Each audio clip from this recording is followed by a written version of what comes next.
Welcome back po ulit sa aking channel. Panibagong video, panibagong kaalaman na naman kasama ako. Sa mga hindi pa po nakakakilala sa akin, ako po si Grace. And kung bago ka lang po sa channel ko, please do subscribe, like, and share na din po. So for today's video guys, nandito ako sa pangalawa naming garden dito sa Barangay Santa Rita, Pinamalayan, Oriental, Mindoro. Malapit po kami sa may MDRR MO, malapit din sa may Rotary Club. So ayun, ipapakita ko po sa inyo yung in-demand na ginagamit sa landscaping. Meron tayong Bermuda and yung pinaka-demand ngayon is yung froggrass. So wala akong ipapakita sa inyo na Bermuda kasi ang nakatanim dito sa amin ay halos lahat ay froggrass. So pakita ko na po sa inyo. So ayan, tamang-tama guys. Meron pumunta ditong customer and nag-order siya ng 7 square meter. Per square meter is binibenta namin ng 150. So ayan, kung nakikita nyo po, yan si Ate Maureen, yung anak nila, and si Romel. Ano po yan? Nagtatrabaho po dito kay Papa and sinusudsud po nila yung froggrass. Ipapakita ko sa inyo yung itsura ng froggrass doon sa mga hindi pa po nakakaalam. So ayan guys, sinusudsud nila yung froggrass na may kasama pa ring lupa kasi yun yung itatanim. Ganito yung itsura niya guys, oh. Ayan. Iba siya dun sa sa Carabao grass na sinasabi. Yun yung mga ligaw na damo. So yun. Ganito yung itsura niya. And yan. Tapos, kapag nasudsud na, kailangan pag sinudsud natin ay may kasamang lupa. Ayan. Ganyan yung itsura niya. So, yan. So, ayan guys, kung nakikita nyo, ito yung froggrass and ito yung damo. Ayan. Kailangan, pag tatanim natin to, tatanggalin natin yung damo. Yan. Kasi kapag hindi natin yung tinanggal, mas dadami yung gantong damo dito sa ating ibabaw ng froggrass. Ayan. Ayan. Lahat tanggalin natin. Pero, wag natin tatanggalan ng lupa. So, ganyan. Ayan. Ganyan yung itsura niya, guys. Maganda to kasi flat lang siya. Hindi siya yung umaangat. Basta yung paglalagyan natin is pantay din yung lupa. So, ayan guys. Tingnan nyo. Ganyan.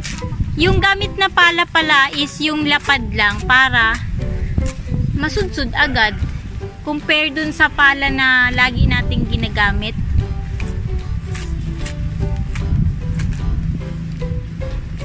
So, yan. Tapos, ipapakita ko sa inyo ito.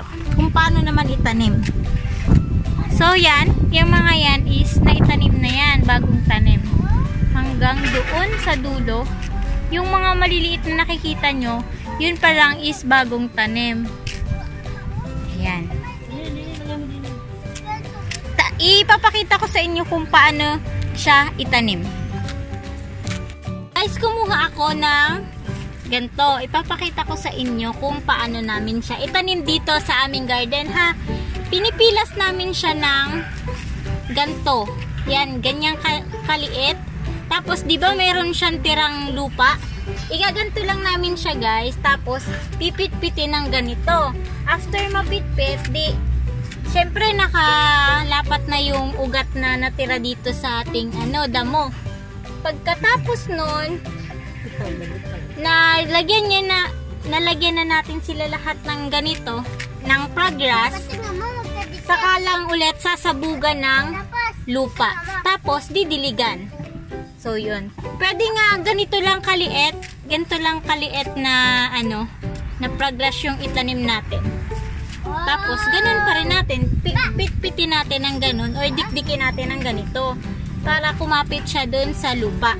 Pero kung sa bahay nyo naman siya, sa bahay nyo siya ilalagay para sa landscaping, ang ginagawa po nila is nagtatambak sila ng lupa and then ang ginagawa po is parang nagdudukal sila ng kaunti tapos medyo binabaon nila yung progress tapos inaano nila, tinatabunan ng lupa katulad nito, example ganyan, tatabunan nila yung pinakandulo tapos gaganyanin, tapos sasabugan ulit po yun ng lupa. So guys, pag itatanim natin ito, hindi dapat ganito kalalaki. Kasi kapag yan ay gumapang, mag-overlap sila, yun yung magkukos ng pag-umbok-umbok ng ating progress. Ayun, parang chocolate hills daw kapag ganito kalalaki yung ating nilagay. So ayun. So guys, ito, ganito kaliit na yung ating progress. Pwede pa natin siyang hatiin, ganyan. Ayan, ganyan. Tapos, kapag itatanim natin sila, dapat po is may distance. For example, ganito. Tinanim natin yan na ganyan. 2 to 3 inches po yung layo nila sa isa't isa. So guys, after natin sila taniman and sabugan ng panibagong lupa, didiligan po natin sila agad para dumikit po agad sila dun sa pinaglagyan natin na lupa. So ngayon guys, isasama ko kayo or itutur ko kayo dun sa pataniman namin ng progress. So mag-umpisa tayo dito guys. Ayan, yung mga progress namin and then yan yung paggawaan ng paso. And ayan. Ayan. Ito yung bagong tanim na progress. Tapos, ayan yung katulad ng sinasabi ko sa inyo. May bumili kanina ng progress. So, ayan, sinusud-sud nila. Tapos, dito pa tayo. Ayan, lahat po yung nakikita nyo na yan is progress po yan.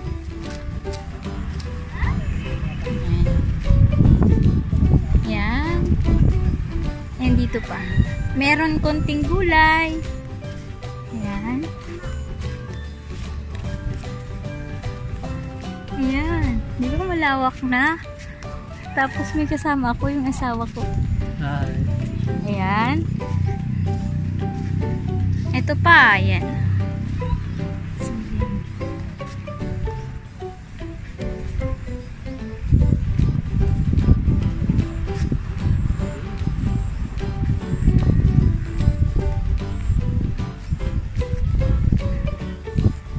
So, ayan. Doon po sa mga gustong pumunta sa amin, malapit lang po kami sa highway. Ayan, yung highway. And, eto na. Yung garden.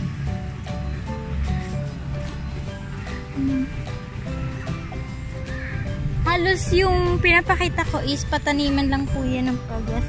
At ito yung bagong tanim lang din yan.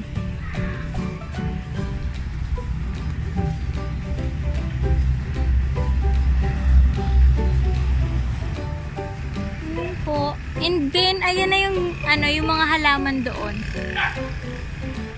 Tapos, doon tayo nang galing. Hanggang doon. Kung nakikita niyo sila, hanggang doon po yung may progress. Tapos, punta tayo dito. Papakita ko sa inyo yung may improvement yung garden namin simula nung nagbagyo ng Quinta. So, ayan. Medyo naka-organize na sila. Ayan. Ayan.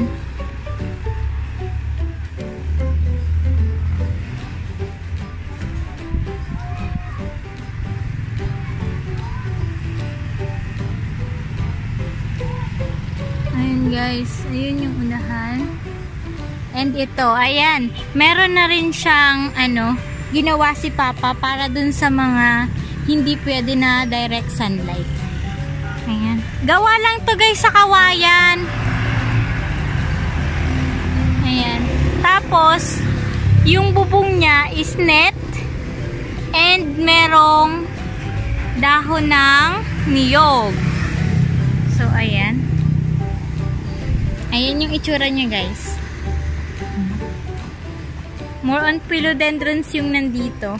And guys, ito baby pa lang siya na rainforest. Ayan. Galing po sila sa buto. Ayan.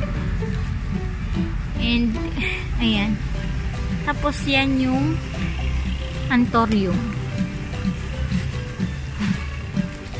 Dito si Papa nagpo-propagate. Dito nilalagay yung pre-propagate. Ayan. Pag nagka-cuttings, cuttings propagation. Ayan, no, may possible na. And dito pa, ang dami ditong philodendron guys, yung pinopagate ni Papa. Mga buhay na sila. Ayan, no.